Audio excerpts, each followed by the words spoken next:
Haleluya, terpujilah nama Tuhan. Shalom kerinduanku Church. Senang kembali jumpa dengan saudara di renungan pagi hari ini.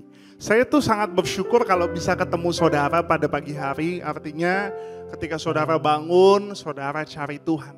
Karena apa? Karena saudara cinta sama Tuhan. Karena saudara butuh Tuhan. Makanya saudara ada mendengarkan renungan pagi hari ini.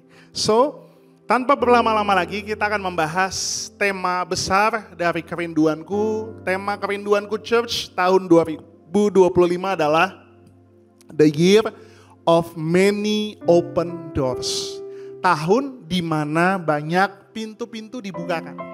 Tapi hari ini judul renungan saya adalah Di Balik Pintu yang Tertutup. Apa sih maksud Tuhan? Kenapa sih Tuhan belum bukain pintunya? Kenapa sih Tuhan tuh seakan-akan menahan-nahan untuk pintunya tetap tertutup? Tapi kita percaya 2025 akan ada banyak pintu-pintu yang Tuhan bukakan. Tapi saya pelajari di Alkitab saudara, pintu yang tertutup itu ada baiknya buat setiap kita. Karena ada maksud Tuhan di balik pintu yang tertutup itu. Kalau saudara perhatikan, pintu yang tertutup tuh terjadi juga kok sama tokoh-tokoh di Alkitab. Contoh, Abraham dengan Sarah. Mereka menikah bertahun-tahun, pintunya seakan-akan tertutup. Bahkan seakan-akan tuh udah gak mungkin mereka punya keturunan. Tapi Tuhan janji akan membukakan pintu rahim Sarah. Tapi akhirnya mereka nunggu lama. Selama 25 tahun, tapi pada akhirnya mereka memperoleh Ishak. Begitu juga dengan bangsa Israel. Mereka menunggu selama 40 tahun saudara.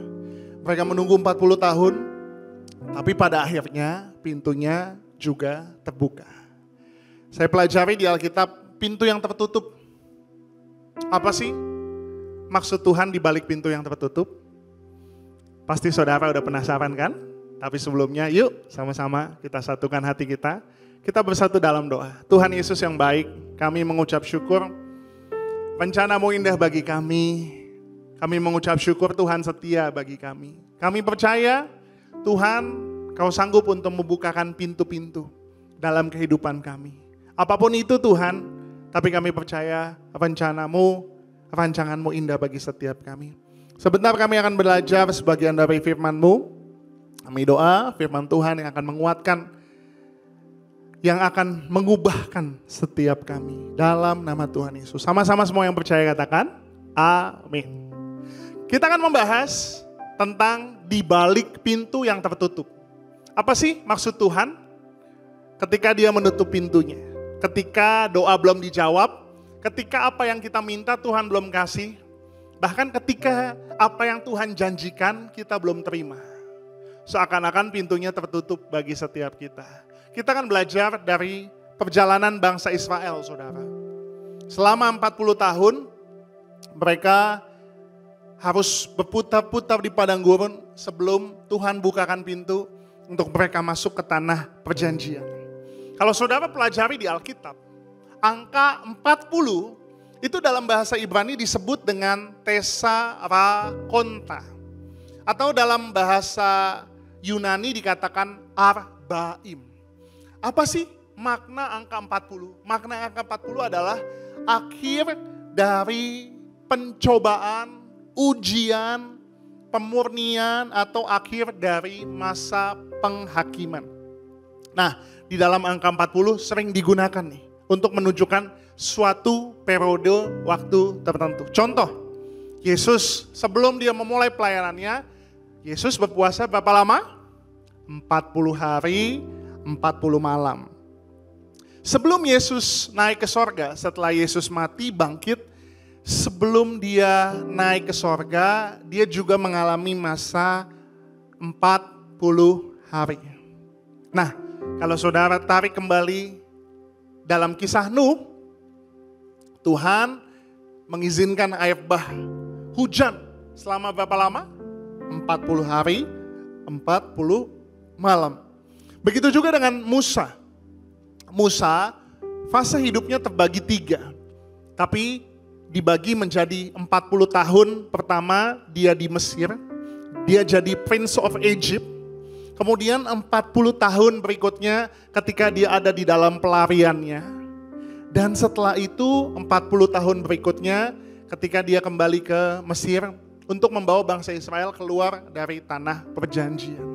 Nah, kita akan belajar apa sih maksud Tuhan di balik pintu yang tertutup dari kisah 40 tahun bangsa Israel menuju tanah perjanjian. Yang pertama saudara, apa sih di balik pintu yang tertutup? Yang pertama adalah Tuhan mau untuk kita sepenuhnya bergantung sama Tuhan. Ulangan 8 ayat 16 dikatakan, dan yang ada di padang gurun memberi engkau makan mana yang tidak dikenal oleh nenek moyangmu, supaya direndahkannya hatimu dan dicobainya engkau hanya untuk berbuat baik kepadamu akhirnya.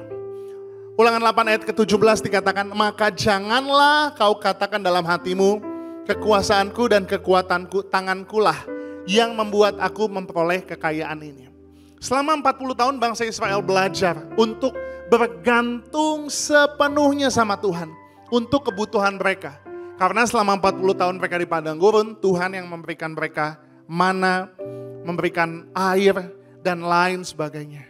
Tuhan yang pelihara hidup mereka. Sehingga mereka sadar bahwa semuanya berasal dari Tuhan. Kalau hari ini saudara masih ada pintu-pintu yang belum Tuhan bukakan, mungkin Tuhan mau untuk mengingatkan saudara untuk kembali bergantung sepenuhnya sama Tuhan. Engkau bergantung bukan sama manusia. Engkau bergantung bukan sama hartamu. Engkau bergantung bukan sama jabatanmu. Tapi engkau bergantung sepenuhnya sama Tuhan Yesus. Dia adalah sumber segalanya dalam kehidupan kita. Yang kedua saudara, kenapa sih Tuhan masih belum membukakan pintu? Karena pada prosesnya yang kedua, Tuhan ingin membentuk kita. Kenapa bangsa Israel harus ada di padang gurun selama 40 tahun? Kita pelajari ternyata Tuhan sedang mempersiapkan bangsa Israel untuk menjadi sebuah bangsa yang besar.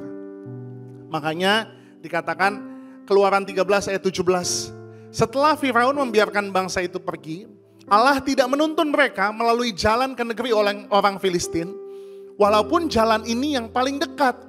Sebab firman Allah, jangan-jangan bangsa itu menyesal apabila mereka menghadapi peperangan sehingga mereka kembali ke Mesir.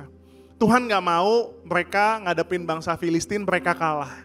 Makanya Tuhan putar dulu untuk apa? Untuk membentuk mereka.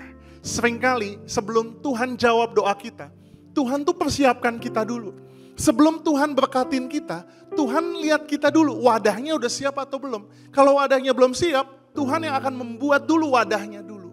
Makanya Pak, Bu, anak-anak muda, sebelum engkau minta doamu dijawab, persiapkan dulu dirimu untuk engkau siap menerima jawaban doa dari Tuhan.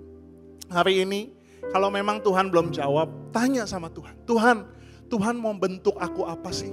Tuhan mau aku menjadi pribadi yang seperti apa? Supaya ketika nanti Tuhan bukakan pintu jawaban doanya. Ketika Tuhan memberikan apa yang engkau minta sama Tuhan, engkau sudah siap. Jangan sampai ketika Tuhan kasih, kitanya yang belum siap. Jadi memang dibentuk itu gak enak. Patung untuk dia menjadi sebuah patung yang indah, dia harus dipahat, dia harus dikikis. Begitu juga dengan setiap kita. Sebelum kita menerima jawaban doa dari Tuhan, Tuhan harus kikis kedagingan kita, ketidakdewasaan kita. Mau untuk diproses? Supaya apa? Supaya kalau waktunya sudah tepat, Tuhan lihat kita udah siap, Tuhan yang akan bukakan pintu buat setiap kita. Yang ketiga, apa makna di balik pintu yang tertutup? Yang ketiga, Tuhan ingin melihat kesetiaan kita sama Tuhan. Ulangan 8 ayat 2, ingatlah kepada seluruh perjalanan yang kau lakukan atas kehendak Tuhan Allahmu di padang gurun selama 40 tahun ini, dengan maksud merendahkan hatimu dan mencobai engkau untuk mengetahui apa yang ada dalam hatimu, yakni apakah engkau berpegang pada perintahnya atau tidak. ujian yang bangsa Israel alami adalah Tuhan ingin menguji. Tuhan ingin melihat mereka tuh setia gak sih sama Tuhan. Mereka tuh tetap berpegang gak sih sama Tuhan walaupun apa yang terjadi dalam hidup mereka. Jangan sampai saudara ketika Tuhan buka pintu buat saudara, saudara malah jauh dari Tuhan. Hari ini belajar yuk. Mungkin pintunya masih tertutup, tapi belajar untuk tetap setia sama Tuhan. Jangan pernah tinggalkan Tuhan. Tuhan yang sanggup membukakan pintu-pintu itu. Dan ketika nanti Tuhan sudah bukakan pintunya, ayo tetap setia sama Tuhan yang membukakan pintumu. Yang keempat, yang terakhir, ada maksud Tuhan yang indah di balik pintu yang tertutup. Yang keempat adalah Tuhan ingin menyucikan dan menguduskan kita. Masa 40 tahun ini juga berfungsi sebagai periode pertobatan bagi bangsa Israel. Membersihkan mereka dari pemberontakan dan ketidaktaatan, agar generasi berikutnya bisa memasuki tanah perjanjian dengan hati yang lebih siap. Makanya seringkali Tuhan belum membukakan pintu, karena Dia mau kita kembali sama Tuhan untuk menyucikan, menguduskan setiap kita. Untuk kita hidup di dalam pertobatan. Jangan sampai apa yang Tuhan berikan nanti sia-sia kalau kita masih belum bertobat. Kalau hidup kita masih ada di dosa-dosa kita yang lama. Kalau ada dosa hari ini minta ampun. Tapi gak hanya minta ampun, mari hidup di dalam pertobatan. Supaya kita siap untuk menerima pintu-pintu yang Tuhan bukakan bagi setiap kita. Sama-sama kita mau datang sama Tuhan. Kerinduanku church yang siap untuk dibukakan pintu-pintunya sama Tuhan. Tulis di kolom komentar, saya siap untuk pintu yang terbuka dari Tuhan. Haleluya. Sama-sama kita mau datang sama Tuhan. Sama-sama kita mau menyanyikan pujian ini. Haleluya. Bila Kau yang membuka pintu, tak ada satupun yang dapat menutupnya. Bila Kau yang mengangkat aku, tiada yang dapat merendahkanku.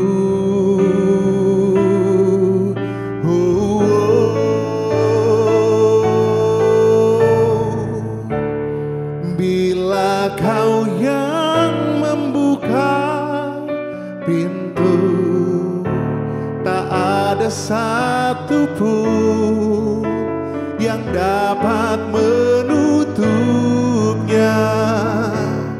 Bila Kau yang mengangkat aku, tiada yang dapat merendahkanku.